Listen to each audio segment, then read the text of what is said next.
Hello friends, मेरा नाम है नीलेश बजाज और इस वीडियो में हम देखेंगे operator overloading in C plus plus. Okay, so let's start. देखिए, जनरली हम क्या करते हैं, यदि हमारे पास में सपोज कोई क्लास होता है तो उस क्लास को एक्सेस करने के लिए या उस क्लास के डेटा को एक्सेस करने के लिए हम ऑब्जेक्ट बनाते हैं। जैसे फॉर एग्जांपल यहाँ पर मेरे पास में कौन सा क्लास है, एक सैम्पल क्लास जिसके पास कुछ फंक्शंस हैं, गेट डेटा एंड शो, ताकि इन फंक्शंस को कॉल करने के लिए फिर हम यहाँ पे क्या करेंगे, ऑब्जेक्ट्स बनाएंगे लाइक S1 एंड S2। जैसे फॉर एग्जांपल सबसे पहले S1 क्या कर रहा है, एक ऑब्जेक्ट अपने क्लास के फंक्शन को कॉल कर रहा है, कौन सा, गेट डेटा, ताकि जैसे ही S1 गेट डेटा फंक्शन को कॉल करे उसको 10 और 20 ये दो वैल्यू मिल जाए। दैट इज S1 का x कितना हो जाएगा 10 एंड S1 का y कितना हो जाएगा 20। सेम जैसे ही ऑब्जेक्ट शो नाम के फंक्शन को कॉल करेगा, मैं चाहता हूं वो डेटा डिस्प्ले हो जाए। जैसे कि फॉर एग्जांपल S1 जैसे ही शो को कॉल करेगा तो यहां पर x की और y की वैल्यू प्रिंट होगी। किसके x और y की वैल्यू प्रिंट होगी, S1 के x और y की वैल्यू, जो कि कितनी है 10 एंड 20। सेम उसी तरह मेरे पास में एक और ऑब्जेक्ट है S2। अगर S2 ने गेट डेटा नाम के फंक्शन को कॉल किया और उसमें वैल्यू पास किया सपोज 5 और 15, तो ये वैल्यू किसके पास जाएंगी, गेट डेटा फंक्शन के अंदर x और y के पास। लेकिन किसके x और y के पास, S2 के x और y के पास। मतलब S2 का x कितना बनेगा 5 और S2 का y कितना बनेगा 15, ताकि यहां पर जैसे ही मैं S2 डॉट शो करूं तो शो फंक्शन में जो डेटा प्रिंट होगा वो S2 का शो हो जाए, दैट इज 5 और 15। ओके, तो ये तो हो गया नॉर्मल कि क्लास की किसी भी चीज को कॉल करने के लिए हम ऑब्जेक्ट्स बनाते और ऑब्जेक्ट से उन फंक्शंस को कॉल करते। अब मैं क्या चाहता हूं कि नॉर्मली यदि मेरे पास में इंटीजर का या फ्लोट का कोई डेटा हो, इंटीजर या फिर फ्लोट कहने का मतलब मेरे पास में अगर कोई न्यूमेरिक डेटा है, जैसे i equals to 10 comma j equals to 20, तो हम क्या करते हैं, हम दो न्यूमेरिक वैल्यू की एडिशन, सब्ट्रैक्शन या मल्टीप्लिकेशन कर सकते हैं। जैसे फॉर एग्जांपल यहां पर लिया मैंने t नाम का एक वेरिएबल, जिसमें मैं t equals to i plus k करके उसको प्रिंट करना चाहता हूं, लाइक सी आउट। अगर मैं यहाँ पे i और j की एडिशन अगर मैं प्रिंट करूं सपोज एज अ t, तो मुझे आउटपुट क्या मिलेगा, दो नंबर्स की जब मैं एडिशन करूंगा लाइक 10 एंड 20, तो उसका मुझे एडिशन क्या मिलेगा लाइक 30। देखो फिलहाल मैं इसको करता हूं कमेंट्स, यहां से यहां तक, और सिर्फ मैं क्या चाहता हूं कि मेरे पास में जो दो नंबर्स हैं उन दो नंबर की मैं एडिशन करके प्रिंट करूं। देखो तो आउटपुट कितना मिला मुझे 30। तो जिस तरह से मैं इनबिल्ट डेटा टाइप जैसे इंटीजर या फ्लोट, इनके नंबर्स की अगर मैं एडिशन कर सकता हूं, लाइक यहां पे मैं i और j जो कि इंटीजर टाइप के हैं उनकी मैं एडिशन करके प्रिंट कर रहा हूं, सेम मैं चाहता हूं कि मेरे पास में जो दो ऑब्जेक्ट है लाइक S1 एंड S2, तो जिस तरह से अगर मैं इंटीजर की एडिशन कर सकता हूं या फ्लोट की एडिशन कर सकता हूं, मैं चाहता हूं कि मेरे पास में जो दो ऑब्जेक्ट है S1 एंड S2, मैं इनकी एडिशन करूं। तो यहां पर लिया मैंने एक और ऑब्जेक्ट सपोज S3, और यहां पर मैं ट्राई कर रहा हूं like S3 equals to S1 plus S2, लेकिन ये चीज पॉसिबल नहीं है, क्योंकि आपको भी पता है ऑब्जेक्ट का काम क्या होता है, सिर्फ और सिर्फ क्लास के फंक्शंस को या क्लास के डेटा को कॉल करना। जैसे यहां पर S1 सिर्फ और सिर्फ क्लास के फंक्शंस को कॉल करना, या S2 का भी काम क्या रहेगा, क्लास के फंक्शंस को कॉल करना। लेकिन यहां पर आप क्या ट्राई कर रहे हैं, आप दो ऑब्जेक्ट के ऊपर ऑपरेटर परफॉर्म करने की कोशिश कर रहे हैं, ऑपरेटर अप्लाई करने की कोशिश कर रहे हैं, जो पॉसिबल नहीं है। देखो मैं ट्राई करता हूं रन करने की, तो यहां पे एरर क्या आया, इलीगल स्ट्रक्चर ऑफ ऑपरेशन। मतलब आप ऑब्जेक्ट का काम सिर्फ और सिर्फ क्लास के फंक्शंस को कॉल करने में मदद कर सकते, ना कि आप ऑब्जेक्ट के ऊपर ऑपरेशन परफॉर्म कर सकते।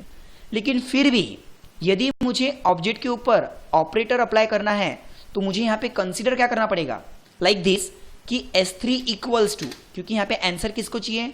S3 को, और यहां पर मैं क्या सोच रहा हूं कि S1 प्लस S2, तो आपको यहां पे कंसीडर करना पड़ेगा कि S1 कॉल कर रहा है प्लस नाम के फंक्शन को, और किसके साथ में एडिशन करना चाहता है, तो S2 के डेटा के साथ। मतलब यहां पे आपको पैरामीटर में S2 नाम का ऑब्जेक्ट पास करना पड़ेगा, जैसे हमने देखा था पासिंग ऑब्जेक्ट में कि आप एक ऑब्जेक्ट भी पास कर सकते, ये आपको कंसीडर करना पड़ेगा। मतलब प्रोग्राम में आपको लिखना तो यही है कि S3 equals to S1 plus S2, ताकि दो ऑब्जेक्ट की एडिशन मैं किसको दे रहा हूं, S3 को। यानी कि आपको यहां पे कंसीडर क्या करना है, देखो कि S3 को डेटा मिलने वाला है, मतलब S3 के X को डेटा मिलने वाला है या फिर S3 के Y को डेटा मिलने वाला है, और कॉल कौन कर रहा, S1, मतलब यहां पे फंक्शन में क्या परफॉर्म करना है आपको, S1 का X प्लस आपने किसको पास किया, S2 को, तो वहां पे क्या रहेगा, S2 का X नीचे S1 का Y प्लस S2 का Y। कहने का मतलब अगर S1 कॉल कर रहा है तो S1 का X एंड Y किसके साथ में ऐड होगा, जिसको आप एज अ पैरामीटर में पास करेंगे, दैट इज S2 के X और Y के साथ में, और उसकी एडिशन किसको जाने वाली है, जिसमें आप आंसर रिटर्न करोगे, दैट इज S3 में। लेकिन ये सब कुछ आपको क्या करना है, लिखना ये तरीके से है कि S3 इक्वल्स टू आप S1 प्लस S2 परफॉर्म कर रहे हो, मतलब दो ऑब्जेक्ट के ऊपर आप प्लस ऑपरेटर परफॉर्म करना चाहते हो, और आपको कंसीडर क्या करना है, S3 equals to S1 call कर रहा है प्लस नाम के फंक्शन को, जिसमें आपको पैरामीटर में क्या पास करना है, S2। तो इसको सोचते हुए आपको क्लास के अंदर एक फंक्शन तैयार करना है, क्योंकि ऑपरेटर तो पॉसिबल नहीं है, आपको उस ऑपरेटर का क्या बनाना पड़ेगा, एक फंक्शन बनाना पड़ेगा। ओके, तो देखो यहां पर आंसर किस में आने वाला है, S3 में, मतलब आंसर कौन से टाइप का रिटर्न आने वाला है, सैंपल। फंक्शन को आपको नाम क्या रखना है, तो यहां पे फंक्शन का नाम क्या आएगा, ऑपरेटर प्लस, देखिए ऑपरेटर प्लस, और फंक्शन को कॉल तो चलो S1 करेगा, लेकिन ब्रैकेट में हम किसको पास कर रहे हैं, एज अ पैरामीटर हम किसको पास कर रहे हैं, S2, जो कि अगेन एक सैंपल टाइप का ऑब्जेक्ट है। तो यहां पे आपको पैरामीटर में क्या लेना पड़ेगा, सैंपल टाइप का, सपोज रेफरेंस T। अब ये T किसके लिए, S2 के लिए। ओके, देखो यहां से आपको रिटर्न किसको करना है, तो यहां से आपको एक सैंपल का सपोज ऑब्जेक्ट रिटर्न करना है, ताकि वो ऑब्जेक्ट किस में रिटर्न आए, S3 में। तो यहां पे रिटर्न करने के लिए मैंने सैंपल टाइप का सपोज एक R बनाया,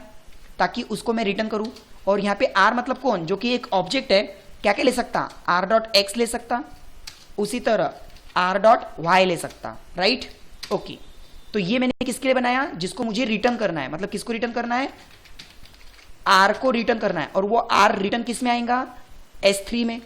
वो R रिटर्न किस में आने वाला है, S3 में, ठीक है। लेकिन उस फंक्शन को कॉल कौन कर रहा, S1। तो यहां पर जैसी S1 अगर फंक्शन को कॉल कर रहा, तो यहां पे जो X है वो किसका रहेगा, S1 का, और पास किसको कर रहे हैं हम, S2 को। तो यहां पे T मतलब कौन, क्योंकि देखो मैंने S2 को जब पैरामीटर में पास किया, तो यहां पे T मतलब कौन, S2। तो T.X मतलब कौन, S2 का X, जिसने कॉल किया दैट इज S1, तो ये हो गया उसका X,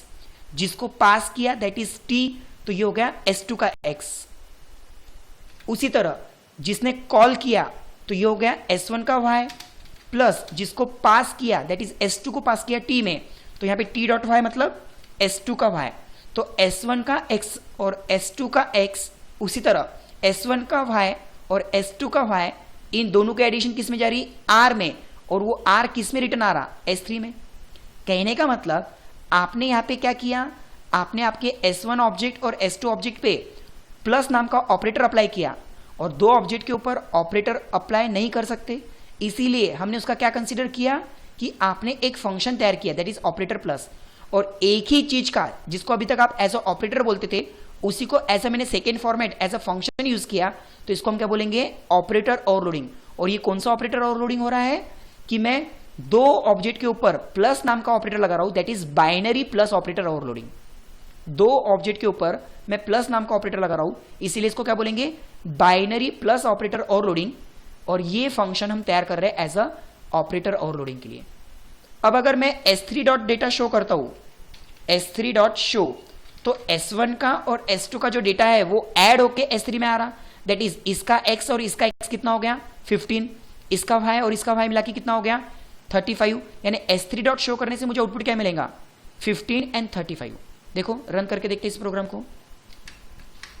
देखिए S3 का डेटा क्या शो हुआ, S1 और S2 की डेटा की addition that is 15 and 35। Okay, तो आई होप आपको ये कंसेप्ट समझ में आया होगा कि हम दो ऑब्जेक्ट के ऊपर ऑपरेटर तो परफॉर्म नहीं कर सकते, लेकिन उसी ऑपरेटर का हमने क्या कंसीडर किया, as a function, that is operator ने अपना काम भी किया एज अ फंक्शन ओवरलोडिंग करके, सॉरी ऑपरेटर ओवरलोडिंग करके। ओके, और इस कंसेप्ट को हम नाम क्या देंगे, unary plus operator, sorry binary plus operator overloading. Okay, देखिए मैं यहां पे कमेंट्स में लिख रहा हूं, binary plus operator overloading using